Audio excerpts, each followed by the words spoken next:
Welcome to this last panel of this 40th SKOCH Summit, and it's an incredibly important panel, which is Comparative States of India. Given the direction of the government, we are moving to a much higher degree of federalism, and you have a Prime Minister who has been elected on the success of the work that he's done in his state. It's practically the first Chief Minister who has been moved to the Prime Ministerial position. So that shows how incredibly important work at the state level is today. And I have the pleasure of having with me this evening Mr. Anthony Disa, Chief Secretary, Madhya Pradesh. We have Preeti Sinha, Senior President and Global Convenor of YES Institute. We have Mr. Swadheen Kshatriya, Chief Secretary, Government of Maharastra. And we have who would be joining us soon, and Mrs. Zohra Chatterji, Distinguished Fellow, Scotch Development Foundation. Somebody was supposed to join us from Gujarat. Is Mr. Ramakant Jha is here? He's not here. Okay. So to start off with the question for Zohra. Zohra, you've been both at the state and the center. So what do you think makes for a competitive state government, and why is it that we are only recently seeing emergence of competitive states and it was not the case earlier?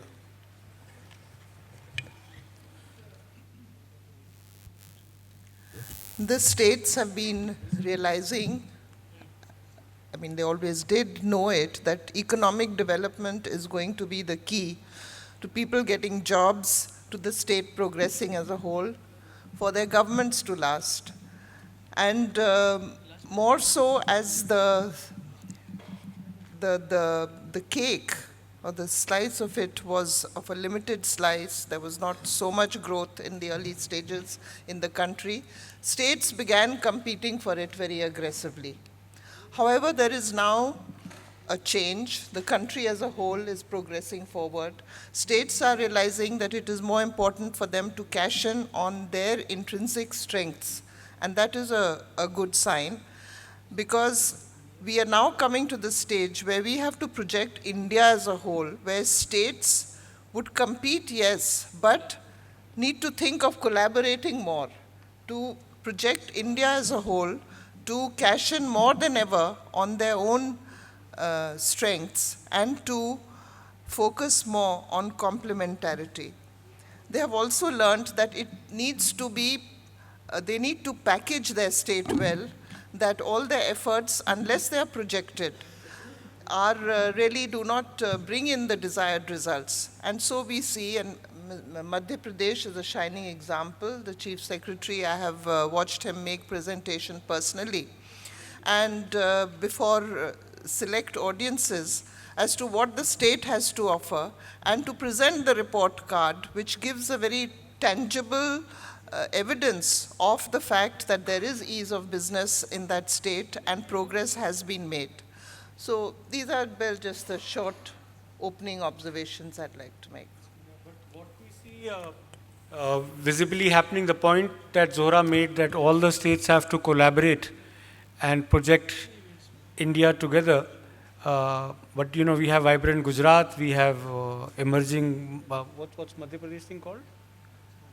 Incredible Madhya Pradesh, and you know, so every state is going with their branding, and like in any good free economics model, and as is the best practice elsewhere in the world, it is the states who project only themselves and compete for the business that is coming into the country. So next question would be to Mr. Disa. What do you think is a better model, and what to your mind makes a state competitive?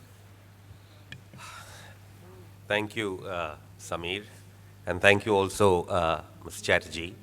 I think it is a sign of changing times that a Chief Secretary of Madhya Pradesh has been invited to speak at a panel on competitive states of India, when just a few years ago we were right there in the middle of the Bimaru states. To respond to Samir's question of what he thinks makes, or what I think makes a state competitive, I would say 6 things. One is the presence of good infrastructure, good physical infrastructure, roads, electricity, water. This is what is really needed if you want to be competitive in terms of inviting industry. Social infrastructure also, but I'll come to that in another point. I'm trying to, otherwise everything is, you cover everything and you don't get to what is the nub of the matter. I think the second point that is important, making states competitive, is openness of a state to private participation in the state's economy.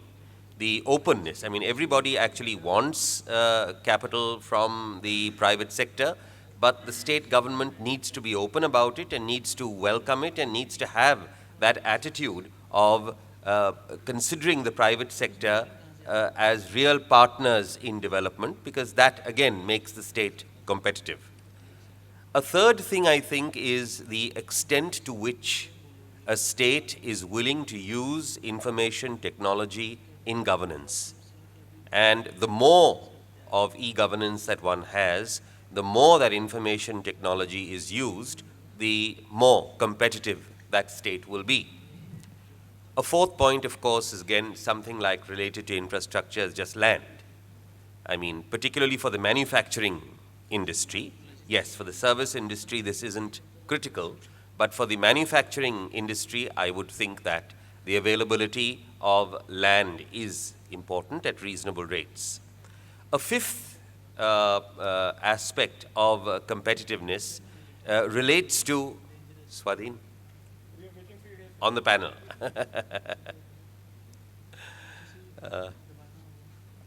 I welcome my colleague, the Chief Secretary of Maharastra, Swadheen Kshatriya, and a colleague in more ways than one. We are batchmates in the IAS and we've been college mates in St. Xavier's, so we go back a long time. As I was saying, the fifth aspect that makes a state competitive is the labor relations in that state, the availability of skilled labor in that state, and the whole atmosphere relating to management, labor interface. And lastly, I would say, the overarching requirement in a competitive state is a commitment of the government to good governance, whether that relates to controlling corruption, whether that relates to fiscal responsibility in the way the government behaves with its finances, whether that relates to political stability in the state, whether that relates also to a reformist outlook of the government linked with its openness to innovative ideas, promoting innovation and willing to reform. Because reform is actually a continuous process. You never reach your goal. You have to constantly reform and reshape, whether it is economic reform, administrative reform, political reform. A reformist mindset in government and administration is also what I think contributes to competitiveness in a state. Samir. So we're trying to define what a competitive state is. So, we started with Zohra, who's had stints both at center and the state, and she said that all the states have to collaborate and present India as one, and they have to project their achievements. And then my question was that, but we have now a vibrant Gujarat, and we have an incredible Madhya Pradesh, and we have God's own land in Kerala, and we have, I'm sure, superpower Maharastra or something like that. And each one is projecting. And if you look at the way the world is going also, when European Union comes to talk to us, or even a country like Switzerland comes to talk to us, there are districts and state governments that come, and they are trying to make a pitch. So to your mind, which one of the two is better? Do you think its time has come for states to become outward looking and present their case to the world of investments on their own? That's one. And second, to your mind, what is it that makes a competitive state? Well, thank you very much, and let me first apologize for being late because I was appearing before the National Commission for Human Rights and for National Commission for the Welfare of Scheduled Caste and Scheduled Caste Commission. So I was required to be before the commissions in the morning. Well, what makes a state competitive? It's a very good issue and a question to be debated upon. And I would agree that the time has come that we are living in such a competitive world that the states have to be outgoing.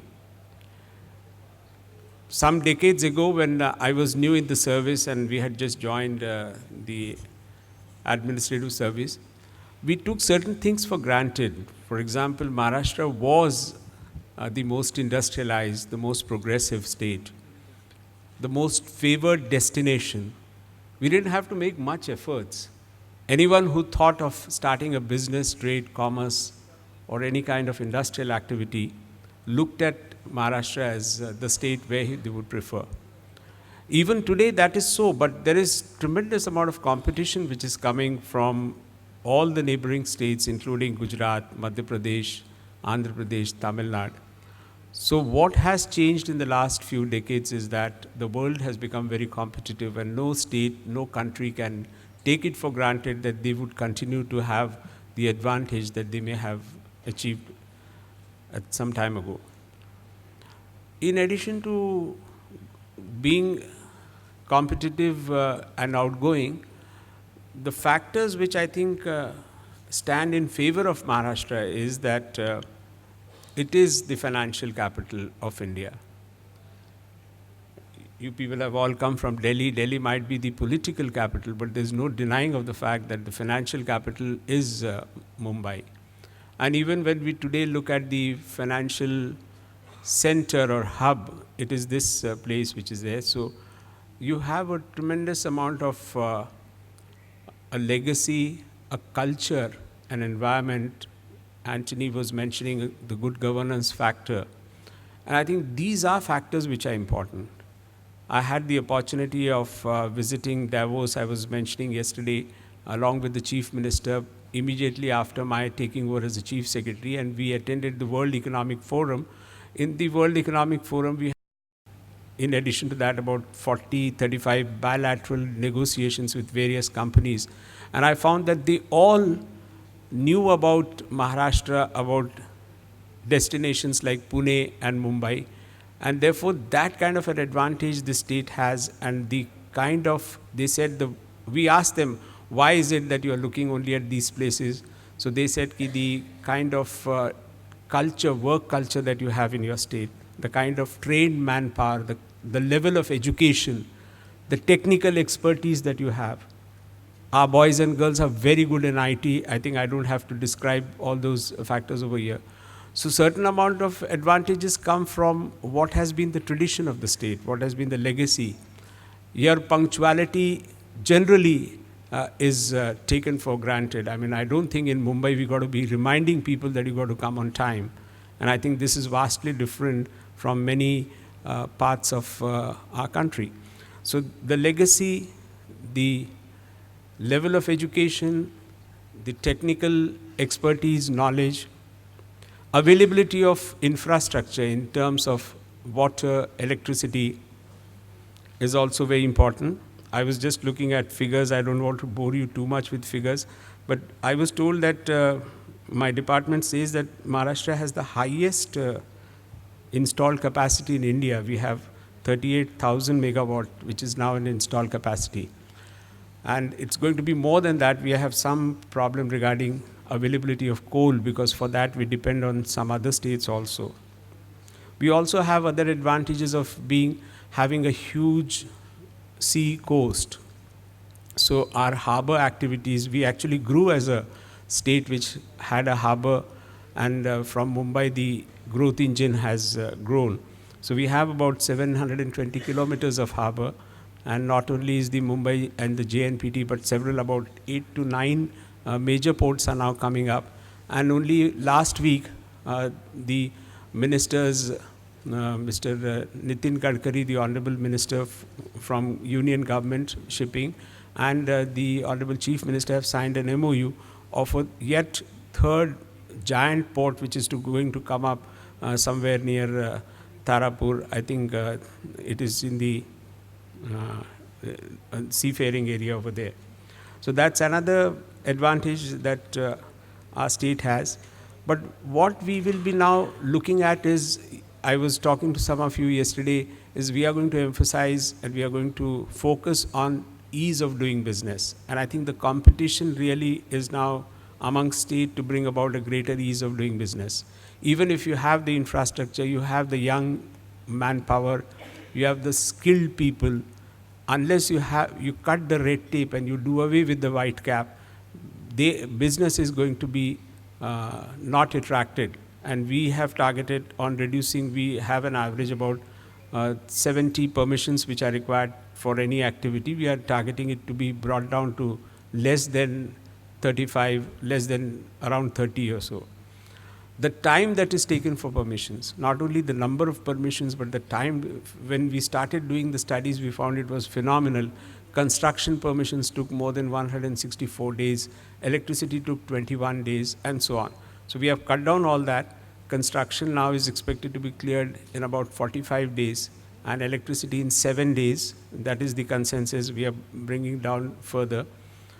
Registration is going to be instantaneous of documents. We are going to provide search facilities and so on. So these are the, I think, ease of doing business is also the captain of the team or the state plays a very important role in my opinion. I've seen now so many decades in administration, and I can tell you that a young chief minister with a positive approach, wanting to do things, taking decisions, and pushing the agenda of development is also a great advantage that the state of Maharashtra has now.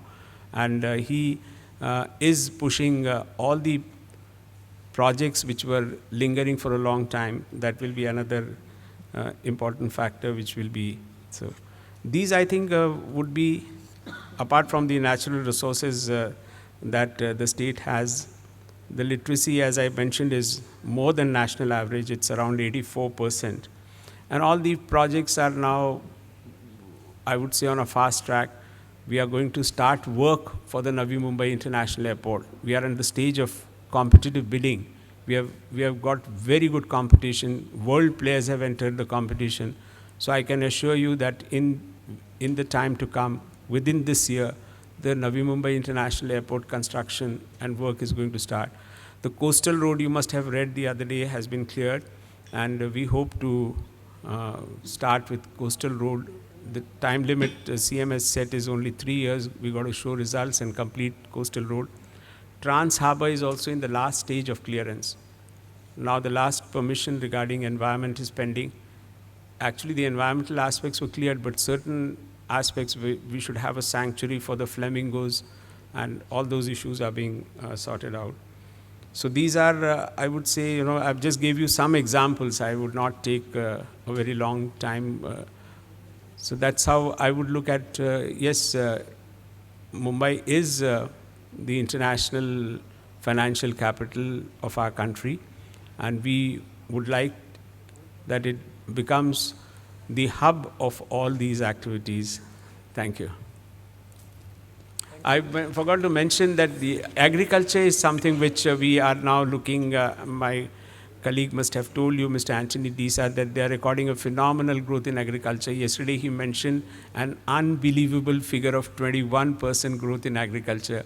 I have no reason to disbelieve my friend, but I think I'm very impressed, because agriculture is one area where we will have to do a lot. My state is lagging behind in agriculture. We are not recording that kind of, in fact, our farmers, you must have been reading, are in distress in many parts. We have had 3 consecutive failures of the crop. Monsoon has been bad for us in the last 3 years. Only since yesterday, monsoon looks to have arrived around Mumbai. It's raining heavily in Sindhudurg. It is raining heavily in Ratnagiri. And I think it's approaching fast. So let us hope and pray that we get very good rains this year. And once we get very good rains, I think the process of development is going to have a further impetus both in industry as well as in agriculture. Thank you. Zohra, you wanted to say something? Since I'll be leaving shortly, I just wanted to elaborate a little bit on the point which I made, which was while states have to be and must be competitive, what I meant was that instead of everybody competing to do everything, let us recognize the locational advantage, the mineral advantage, the human capital structure of each state, be able to identify its USP, and maybe from a Government of India perspective, giving a national perspective, let us identify what it is which we want each state to do most aggressively. And when we project India, we project accordingly. And the states are also conscious and aware of this, and they give the focus accordingly. And Government of India works as a partner in projecting that particular strength which is recognized for that state for development. I just have a small comment on this, and also something which, Samir sort of introduced in the beginning when he said, should states be competing with each other, or should we be presenting India as a whole? I really think that, while whatever you've said and whatever Ms. Chatterji said it makes sense, but there is also another aspect to it. What the growth India experiences is not essentially an FDI-driven growth. Unlike China, China experienced China's growth story was FDI-driven and export-oriented. India's growth story is different, and I think we need to also recognize that. FDI is important because of the money it brings in and because of the technology it brings in, whether it is management technology or scientific technology. That's important. But essentially in India, the larger share of investment is coming from internal sources. And a large market exists in India. And we need to nurture that market because we want to increase our own living standards. And so we want to increase people's purchasing power. It is not an export-oriented growth. And recognizing that, the competitiveness of states inter se is very important. States need to become competitive, competing with each other to attract the investment, and that actually will take all of us forward. Thank you very much. So, as Mr. Kshatriya said, it's very well known that till a couple of years back, if somebody was coming to India, maybe a decade back, the obvious choice was Maharashtra, and then came Gujarat, and now out of the blue is Madhya Pradesh, which was an erstwhile Bimaru state. And so what is your strategy? How are you giving these other two fellows a tough time and becoming attractive investment-wise? And the second question that I possibly address to everybody is how important is the issue of quality of life? Because so far, we have been so infrastructure poor that every state that goes and pitches says, we've got so much of power generation, we've got so much of water, we've got so much of this and that. But the New York Times journalist who comes with his family to Delhi moves out, saying that this is not even a livable city. The pollution is atrocious, the quality of life is bad. And finally, companies and investments, whether domestic or otherwise. For example, somebody living in Gurgaon, why would he want to move to Bhopal? And actually it's the people who make investment decisions. So what is it that the states intend to do? And this is a problem that is going to stare you in the face very soon in terms of improving quality of life, culture package, entertainment, health, pollution, etc. For example, now Gurgaon is doing something incredibly stupid. The bars are going to close at 11 o'clock. Well, the only thing that makes Gurgaon vibrant, it's nightlife, it's expats, and it's young BPO crowd. The minute you do that, you will find that people will start switching off and they want to, go to Bangalore or some place like that. Or another state, maybe you to go to a couple of states where you need a permit to drink. So why would I even want to do that? Because I need my drink every day. So these are the issues that will also come very soon.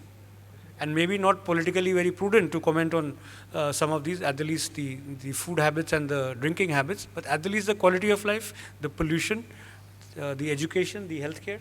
So how do we make that as a package?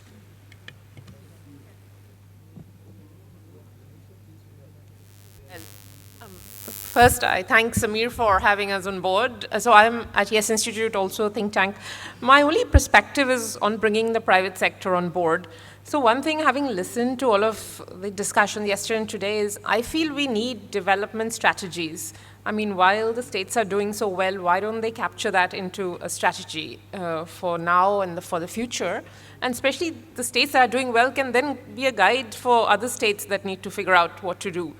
That is the second. We've said it a couple of times since yesterday, getting the private sector or other thinkers, etc., well-wishers on board. Could there be an external advisory group? So, for instance, on smart cities, I was at one city recently, and everybody's very committed. The only point is we need to convert it into planned action. So I personally, just speaking personally, find a lack of that kind of planning process. And so they said, we meet every week, and we have an official and an unofficial board meeting. I said, where are the inputs of the unofficial board? I mean, the sort of the non-administrative, because the plan they put forth had everything in it, from helipads to floating, lake restaurants, etc. So my point, and sort of being controversial, not really, I'm just trying to push the boundaries, because just personally, I've lived overseas 25 years, but totally Indian at heart. And I'd come to that point that you're saying, the human quality of life. While the progress has to be made, the human quality of life has to improve.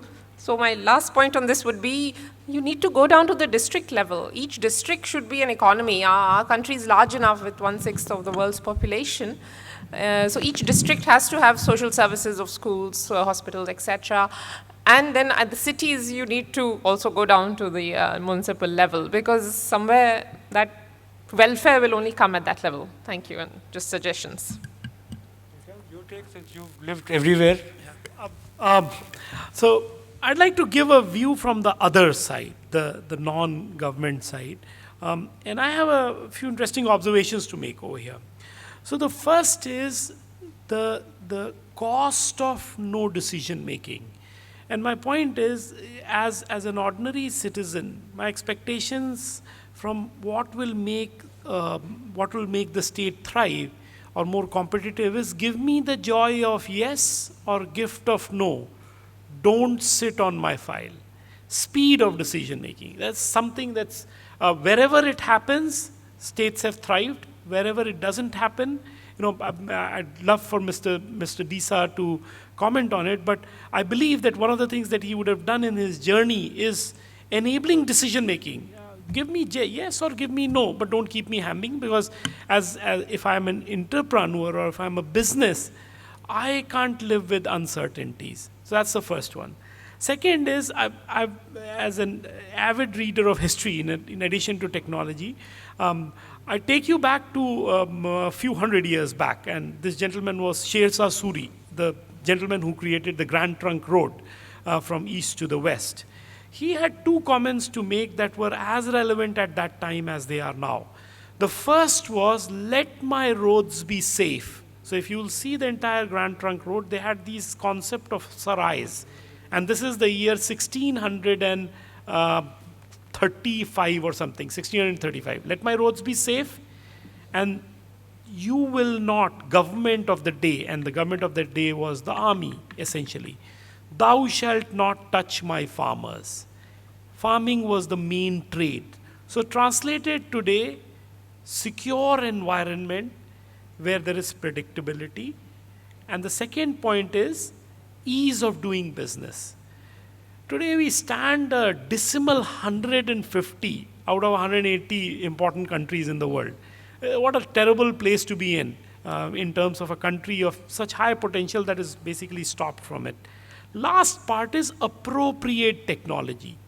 And in this, I would say it's less about competition and more about understanding the core strength of that particular state. And each one of them has it. So I'll give you an example. Look at Switzerland. Small landlocked country, does not have a port, does not have anything else. They figured out that there are three things that they can do well. They don't have these vast expanse of land to create massive infrastructure for manufacturing. But Swiss watches are the best in the world. When it comes to buying for a Rolex. When it comes to aspiring for a watch, even if I can't afford it, I would aspire for a Rolex. Much as I love Titan, I would aspire for a Rolex. So the point is appropriate technology, because something that could be that high a value in that landlocked state was something that was what was made available. Second is example of Swiss chocolates. And the third is technology-driven banking industry. Now, some of it doesn't work well for India, stashes of money that are stored there. But the point is, they figured out what was appropriate for their country. And in a similar way, I think each state should think about what is their soul. Where can they be naturally so good? And if Madhya Pradesh is about agriculture, then or what are the other things that are associated with it, including food processing and so on and so forth. And if Bihar is so good with minerals, then, there is, every state has a soul in which it has a natural advantage. And if it inculcates that soul for that state, it will be already 10 steps ahead of others in terms of competition.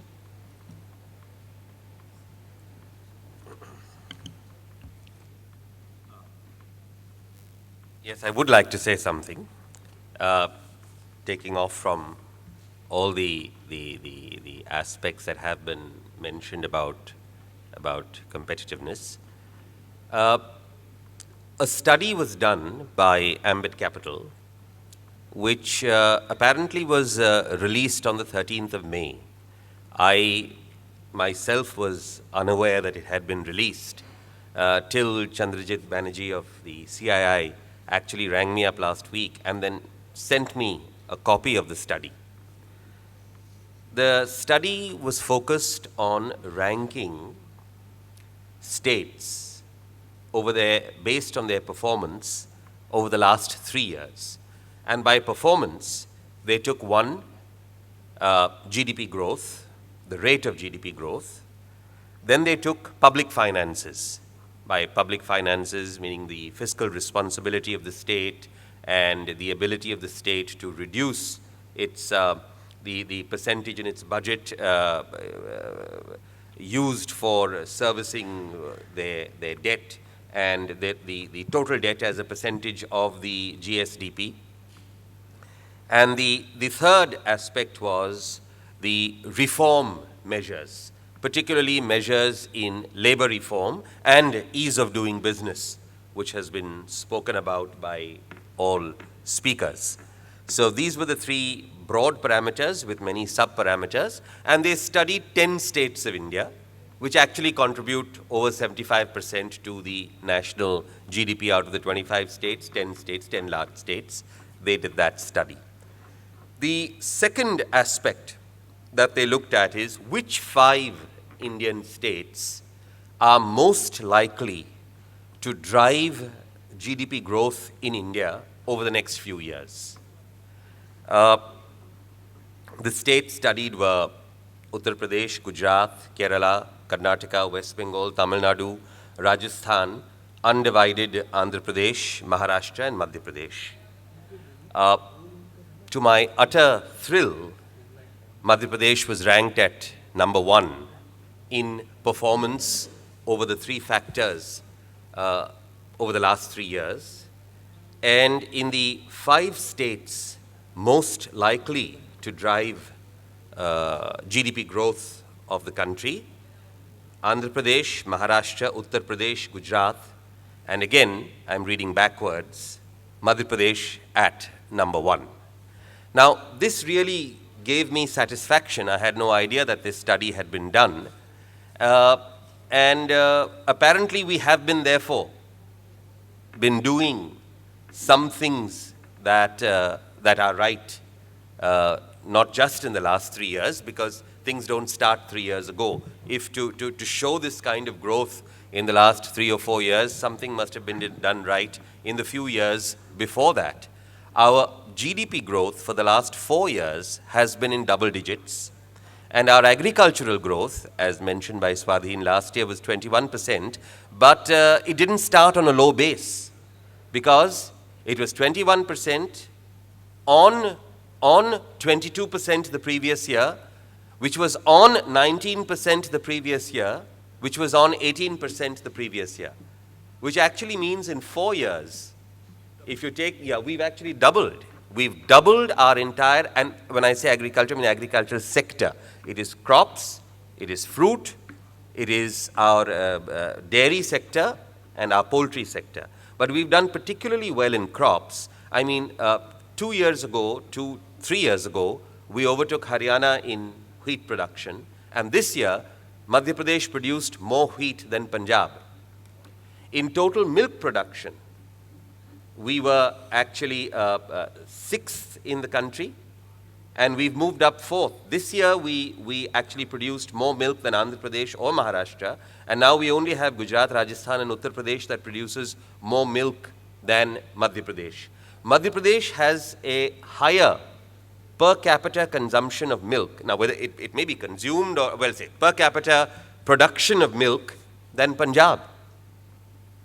Now, these are factors that actually,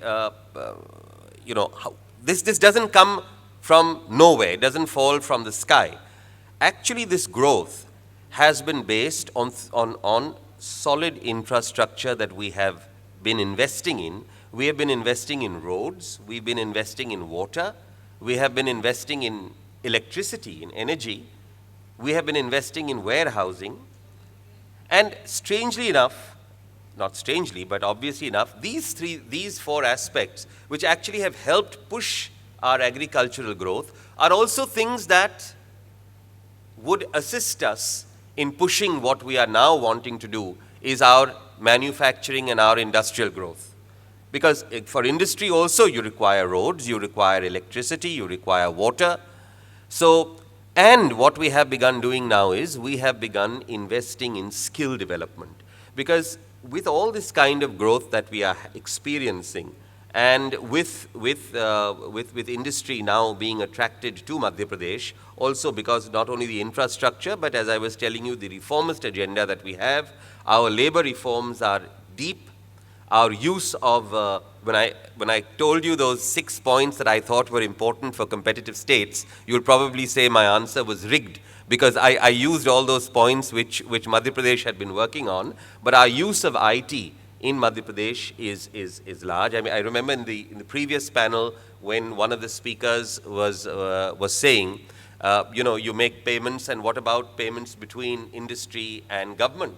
And actually, you will be happy to know that 92% of all payments made to government in Madhya Pradesh, whether they are taxes, whether they are, college fees, admission fees, whether they are any kind of payments, 92% comes electronically to the government.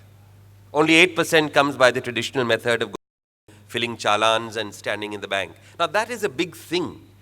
All our admissions to higher education is completely online. Nobody goes to colleges to give the applications, to government colleges. Nobody goes there and gives applications. Everything, the moment your results are out, if you want to you want to go into any professional college, online applications, you upload your forms, and the authenticity of your certificates are checked at the time you go to pay your fees in that college. We take it for granted that when you claim that you have that qualification, you have it. When you actually produce your certificate, if it is false, you will lose that chance. Rather than having to come earlier on in that manual system, the person had to come first, show the certificates, those would be checked, then the person would get into line, then the person didn't know whether you could make a choice of this institution or that institution. Everything has gone online. Our entire procurement system, and procurement in Madhya Pradesh is a big thing, because when we are producing almost 20 million tons of wheat, 19.5 million tons of wheat, in our procurement operations, 8 million tons, 80 lakh tons of wheat we procure under MSP operations. We use only 25 lakhs. The rest goes into the PDS system of the country. The FCI buys it from us. And then again, we 25 lakh tons of rice are bought under the MSP system of paddy. Now, all this entire system is completely computerized. We call it e-Uparjan, which means e-procurement. Right from the time the farmer comes, he applies, He gives his intended purchase, what he wants to, 3 months before the Uparjan system. He goes to a kiosk. We have a network of 6,000, 7,000 MP online kiosks. The farmer fills in his details, or through the kiosk person, on his ownership of land, how much wheat he has grown or how much rice, and how much he would like to sell to the government. He generally says, I would like to sell it all. Then we get the patwaris to actually check and see whether the farmers have grown that wheat on site. And the patwari makes changes. The patwari has to do his girdavari every year in any case. He makes changes. Then depending on how much wheat is actually grown, the computer puts in a limit, a cap, taking the average productivity of that tehsil and adding 10%. So initially in our Uparjan, we had to put people on the borders with Uttar Pradesh and Rajasthan and all that. Nothing. We don't do that now. The farmer chooses his date in the 6 weeks that we do our Uparjan. He fills in his date. The procurement center, the computer program says the procurement center can say deal with 20 farmers a day. It will look for the next available date. The farmer gets an SMS, you have chosen this date, you have got this date. That comes at the beginning of the season. Then the farmer gets a reminder, again by SMS, 4 days before the procurement. This is to remind you that you have to come and sell your wheat on this particular date. The farmer comes, he gives his wheat, no payment by check, by cash, by check, by anything. Within 3 days, the money is transferred to his bank account. He gets an SMS, the money has gone to your bank account, now you can go to your bank and you can withdraw it. In procurement, we actually push through into our two procurement seasons, 20,000 crores to farmers through their accounts. And this is what is giving the Jan Dhan accounts life. Because one thing is opening the accounts. The second thing is actually having money flow through those accounts, and they'll all be dead accounts. And look at our savings. For example, when we decided to pay all our scholarships, all our school scholarships to SC students, ST students, backward classes, whatever we give, we said all scholarships will only go by bank transfer. So you have to open your accounts and you have to give your account numbers. Now we had on our rolls, we thought that we had 1.9 crore students in classes 1 to 12. And actually when this happened, we now realize we actually have only 1.6 crore students. And no complaint that I have not got my scholarship. Because if indeed these 30 lakhs people had been left out, they would have complained, but no complaints. Now our saving is not just the few crores we have saved on the scholarship, but our saving is on the midday meal scheme, because so much grain and so much food was going to the various schools. Our saving is on school uniforms, because so much money was going for school uniforms, which we give free. Our saving was on cycles for girls, which we give free. Our saving is on textbooks, which we give free in government schools. Now, all that rolled in, we've realized we've saved something like 600 crore rupees only by using IT and insisting that we will transfer these benefits only to bank accounts through the banking system, whether it's the cooperative banks or whatever banks, people have a choice. So that level of e-governance in Madhya Pradesh is something which we are proud of, and we think it really has already begun to pay us rich dividends, apart from the simplicity it introduces in actually government functioning. I'll stop here, sorry. I think, Mr. Disa, Madhya Pradesh really has to do, you're doing some incredible work in e-governance. Now you have to do some incredible work in packaging that and promoting it, in the sense, because, every time I hear you, I am mesmerized. And I would say that for Maharashtra, because, since we evaluate e-governance, they get our awards every year.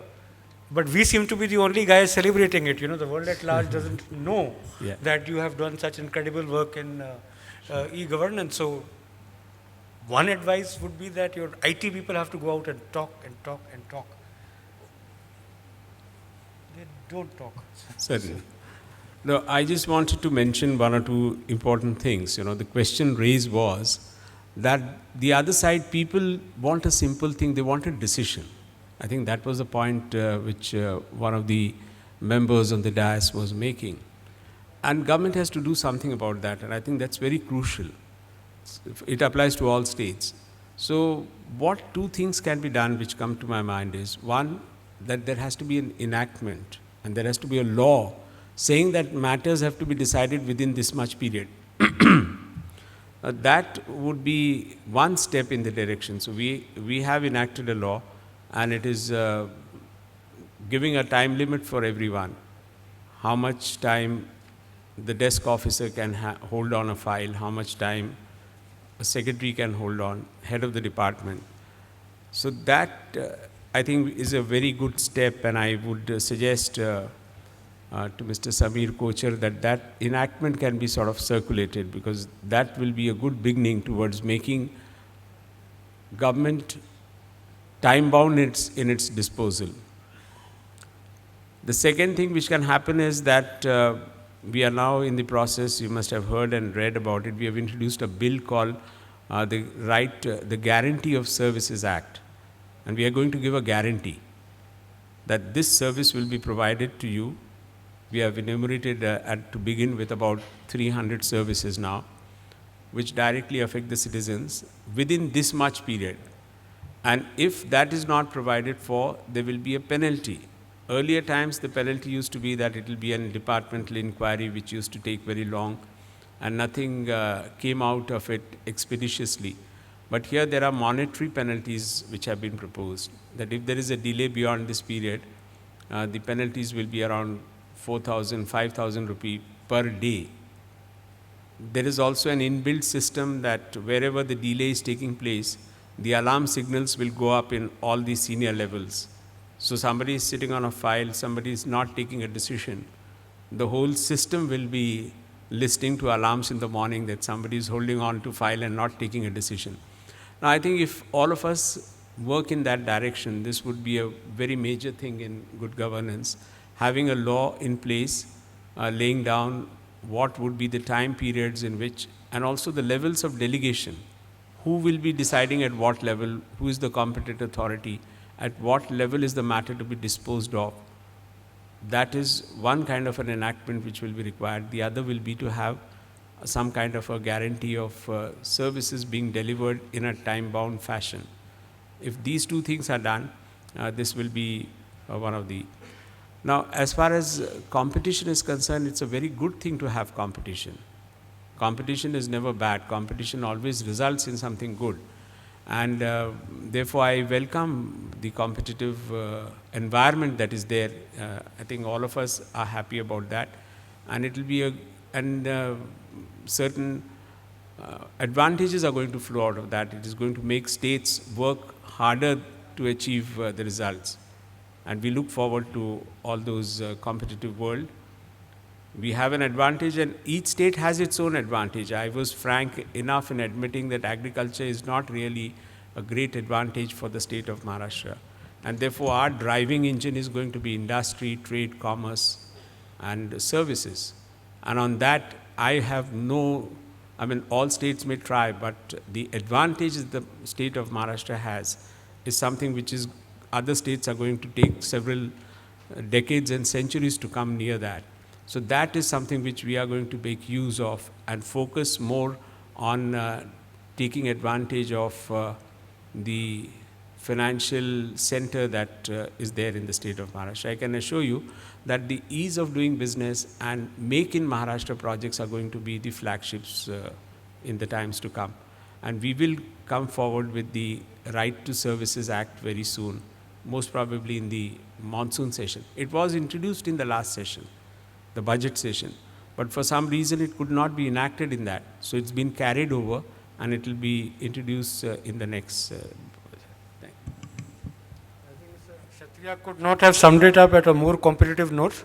So with that, I thank the panelists. We come to the end of the panel, and I'll request them to play the film on the Scotch Awards so that everybody knows what is the kind of award they're getting. And Gulshan, Mr. Ramadurai is expected soon? He's coming? Okay. So by the time I think the film is over, we would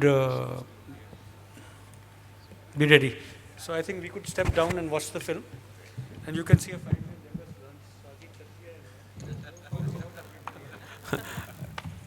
Thank you. As well as the Scotch BSc Awards for Aspiring India. I would like to just take you through quickly to the genesis of these awards. I myself come from an underprivileged background. I describe myself as a practitioner of poverty for the first 17 years of my life.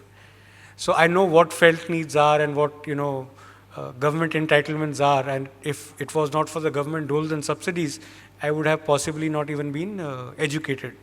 So in any economy, I believe that the bottom 33% would always need state intervention, and which is what we talk of inclusive growth. So when the country is growing at that higher rate, would we leave these 33% people behind? Would this gap increase or it would decrease? So that is something which is significantly important for India. And it was in 1991 when the reforms got unleashed that the economy really took off, and I saw people like myself, everybody who was living around me in a very low-end area, so to say, of Delhi called Paharganj, was coming up in life, and they were increasingly moving to better localities, getting a car, the children were getting good education. So, but for the reforms and the competitive spirit that was awoken in India at that point in time, I would possibly still not be standing here and talking to you all, good folks. So I feel incredibly indebted to the reformers. So I have been writing the history of contemporary reform in India and various persona that have been playing an important role within that. And we have been the only organization documenting it, and we have been the only organization awarding and rewarding such people where, it's a stage where the ordinary and the mighty get recognized together. So we published 15 books in the series. The last one, of course, got released yesterday, which was Journey of an Aspiring Nation, BSc. And the next one is the turnaround story of Madhya Pradesh, which is hopefully going to be coming out in September. So how from a Bimaru state to a tiger state, they have done that journey. And I hope to bring together all this work in 2016 when we complete 25 years of reforms, and in a booklet called A Brief History of Indian Reform. So what is becoming the feedstock and input to all this work is all the good work that all of you have been doing, all the nominations you have been sending, all the people we've been visiting, evaluating, talking to, so many conferences. And that is what is helping us capture the essence and soul of India for everybody to take note of and to learn from, so that not everybody needs to reinvent the wheel. If someone is doing a great job somewhere, can we simply pick it up and replicate it elsewhere? And we are possibly the only policy think tank where we have demonstrated successes to stow, whether it is the Jan Dhan scheme, whether it is the Digital India scheme, and host of other areas where we have intervened from time to time, and we find that the results have been for the better. And this evening again, we gather together to celebrate and salute the stalwarts for this year who have contributed incredibly well to the financial sector, to the aspirational India, to the wealth of India, and also to inclusivity of India. They have worked for the poor, they have worked at the grassroots level. So people at the top of the economic pyramid and people working at the grassroots all stand together to be honored and saluted by Scotch. Gursharan, may I ask you to come and start the ceremony? And I also invite our chief guest, Mr. S. Ramadurai, to please join us here. I invite Ashish Kumar Chauhan.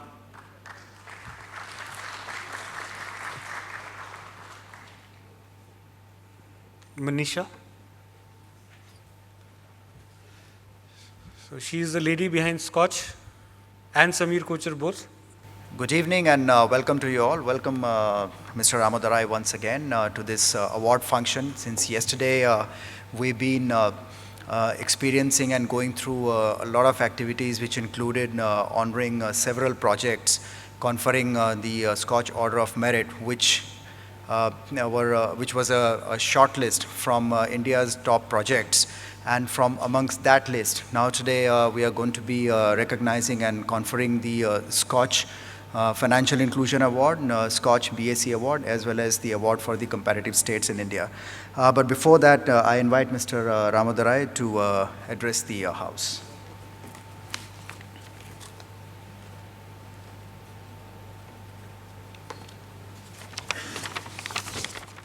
Good evening, everyone.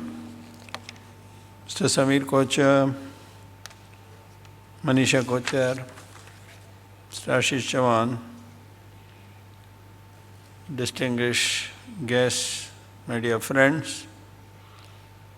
I think having witnessed and heard about the last 2 days' interaction, I think it has been an excellent learning experience and also one of the most exciting 2 days.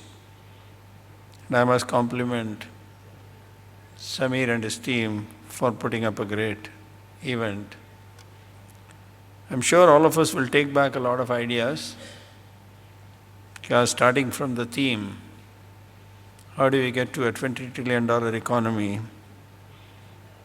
And these ideas, which were discussed during the deliberations, led to a lot of actions, and we must all unite together to implement those actions for achieving the tall order. As I remarked earlier in the morning, constructive disruption is the need of the hour. We need to create a radical portfolio of innovations, and more importantly, implement those innovations at scale and with a speed across all sectors, ranging from the natural resource management to agriculture to manufacturing, if we wish to achieve the goal of making India a $20 trillion economy. I would also, like I said, like to congratulate Samir and the SKOCH group for having brought together some of the best minds on a common platform to discuss today's socially relevant and critical issues faced by all of us. I think more importantly, let me also commend the SKOCH group's efforts in bringing out the special book capturing the 140 years of the Bombay Stock Exchange. It's an iconic institution which has seen an enormous amount of progress, and more importantly, in the last couple of years with regard to the kind of governance, technology, every aspect of the exchange to position itself as one of the leading institutions in the world. And my best wishes to all the winners this evening, and wish you all the very best. Thank you very much. Thank you, Mr. Ramodarai. And now I invite Mr. Ramodarai to kindly join us on the awards stage, please. Mrs. Kochhar.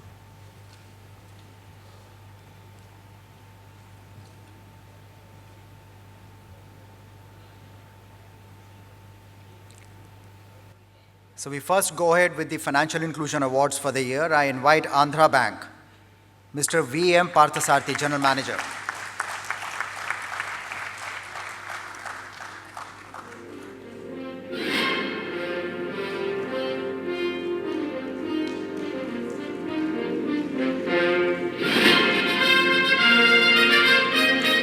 I now invite Vijaya Bank, Ms. Nirmala Sridhar, General Manager.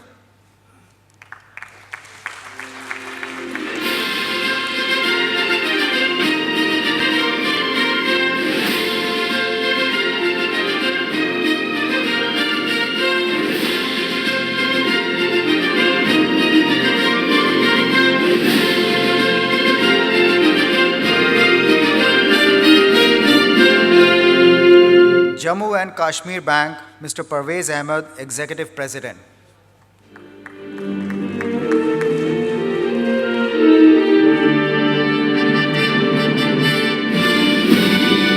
Move on to the next, Canara Bank, Mr. Haridesh Kumar, Executive Director, and Mr. Bhatt, Chief General Manager.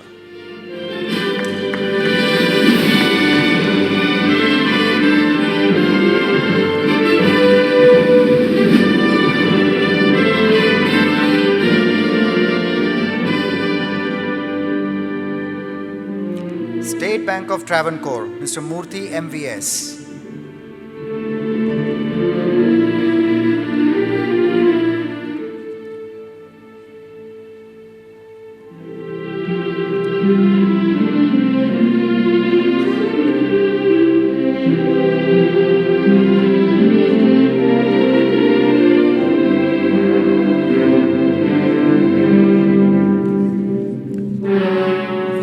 Bank of India, Mr. Debjyoti Gupta.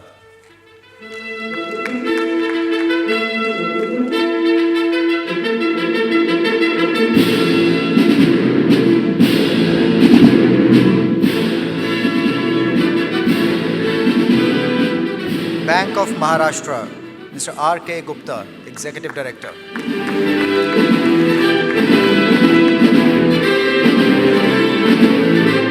Yes Bank Limited, Mr. Devadatta Kurane, Group President.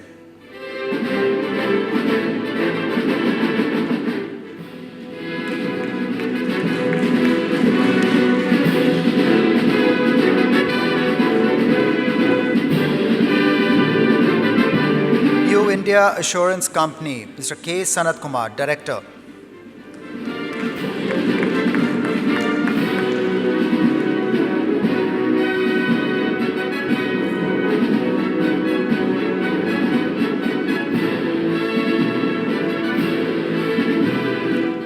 Bajaj Allianz Life Insurance, Mr. Yogesh Gupta, Head Microinsurance and Senior Vice President.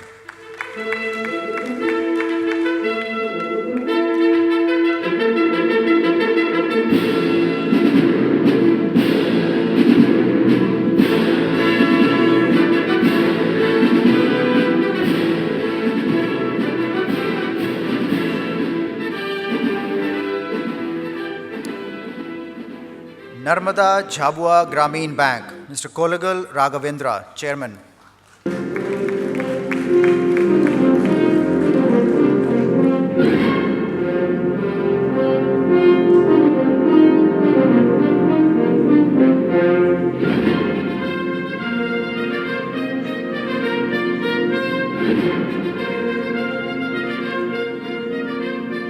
Himachal Pradesh Grameen Bank, Mr. Satish Kumar Chawla, Chairman.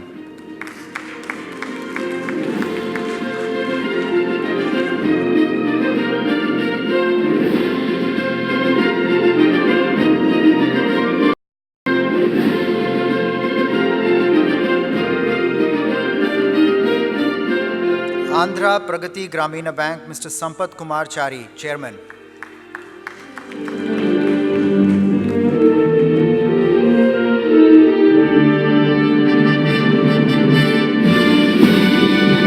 Nagar Urban Cooperative Bank, Mr. Dilip Mansuklal Gandhi, Chairman.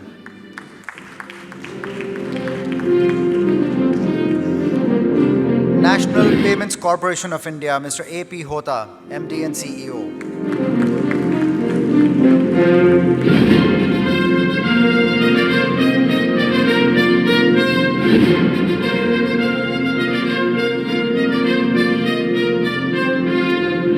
National Informatics Center, Mr. I.P.S. Sethi, Senior Technical Director.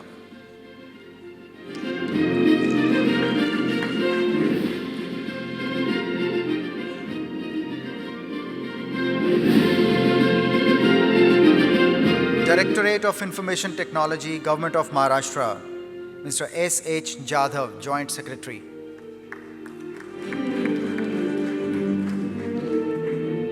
Oxygen Services India Private Limited, Mr. Pramod Saxena, Founder Director.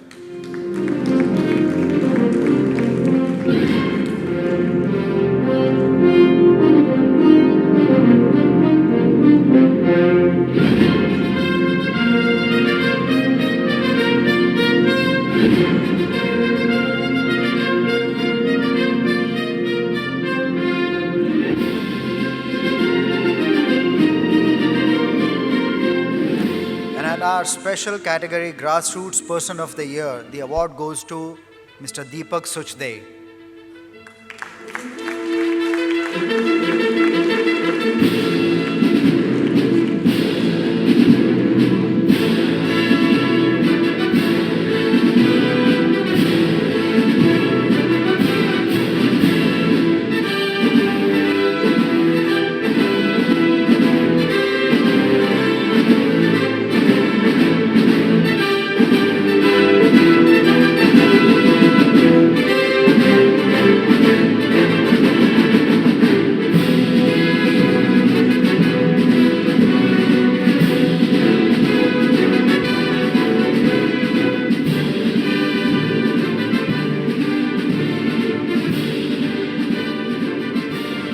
now for Scotch BSc Awards. The first award goes to HSBC Limited, Mr. Amit Kumar Goyal, Senior Vice President.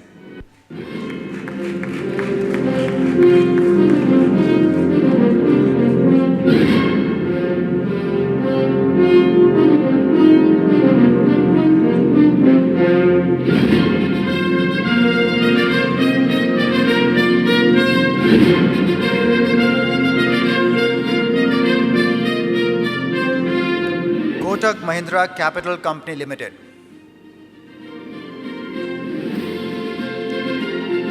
The next, Karvi Stockbroking Limited, Mr. Rajiv Singh, Country Head.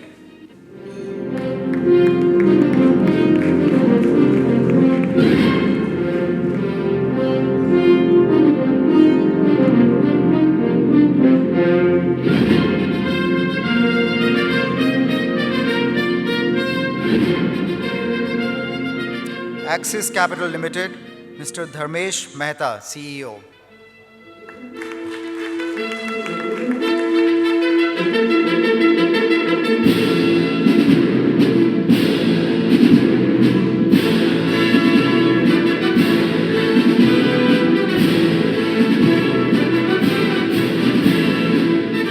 Next award goes to DHL Express, Mr. Sareen Nair, Head Marketing.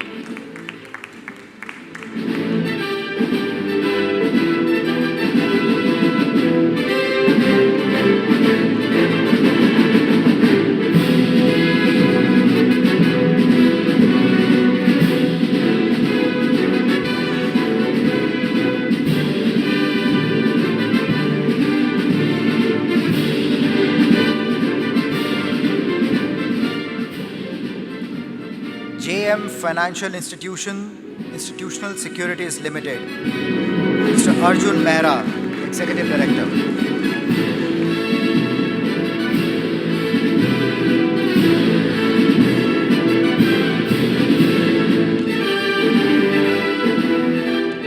And our last Scotch BSc Award for the year goes to Hem Securities Limited, Mr. Prateek Jain, Director.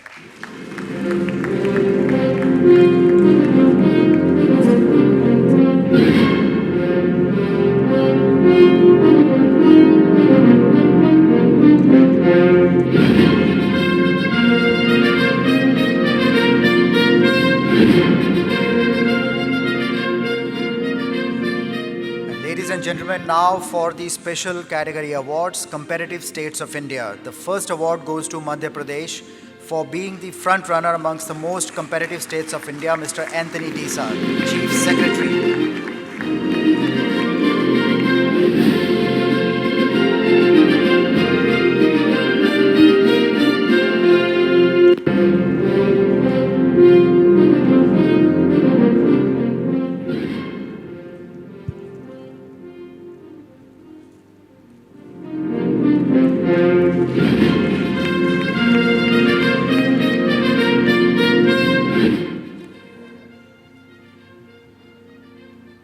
Madhya Pradesh is privileged to receive this award on being the most competitive state in India, and I'm grateful to the Scotch Foundation for recognizing that Madhya Pradesh is no longer a Bimaru state, but is now occupying its rightful place in the economy of the country. Thank you.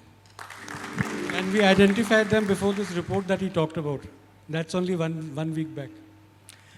I now invite Mr. Swadheen Kshatriya, Chief Secretary, Maharashtra, for making Maharashtra one of the most competitive states of India. Ladies and gentlemen, put your hands together.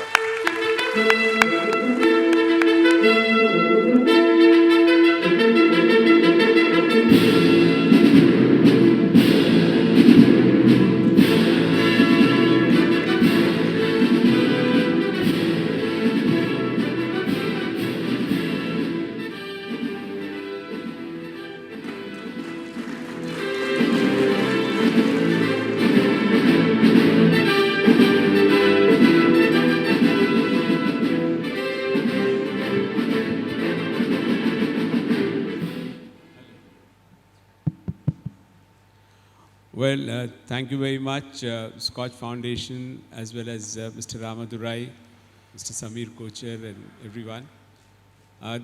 Personally, I think this is the second time I've come on stage by Scotch. The earlier one was in 2010, where I was heading the Municipal Corporation of Mumbai.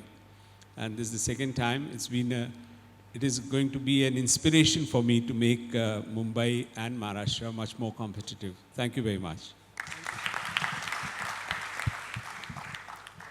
And our last award in the Comparative States of India category goes to Gujarat, being received by Mr. Sanjay Kaul, Managing Director, Gujarat Informatics Limited, for being an upcoming financial center and front runner amongst the most states of India.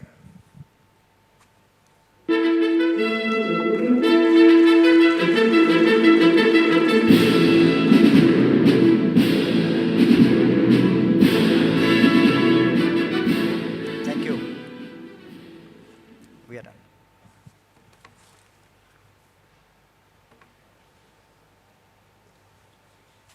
First we talk about the picture, then follow. The group photo and the picture. We'll do the first.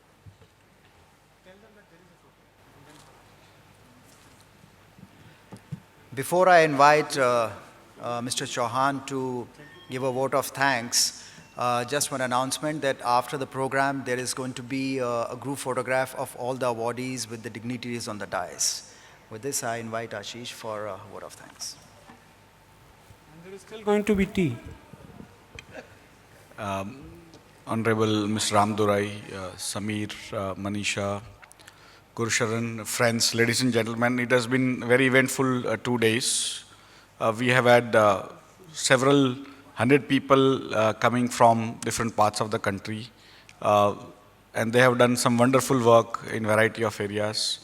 Samir has a habit of going through different parts of the country, actually getting involved with different projects, understanding them, and then finally rewarding them if he finds them fit. So effectively, I have seen this process over last almost 10 years or more, and I have found it to be very, very encouraging for people who work, although it looks like as if a doctor who sort of does surgery every day, for him, every patient is the same, but for Samir Kochhar, it's a very different world. I would also like to thank him for writing this book on BSc's 140 years.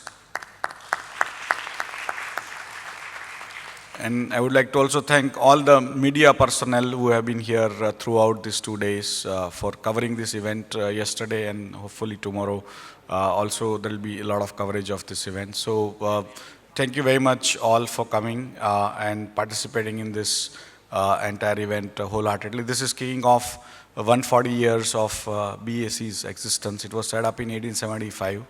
It has helped India create $1.6 trillion of wealth. But what we could have created is probably 10 times more. And so we aspire, as he says, it's journey of an aspiring nation.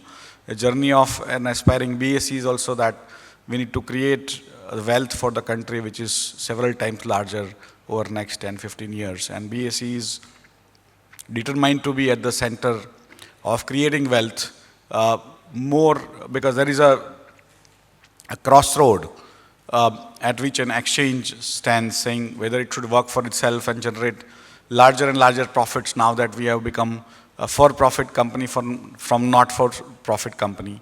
And we have decided to still retain our heritage of working for the country first and then for BSc second. So thank you very much for coming.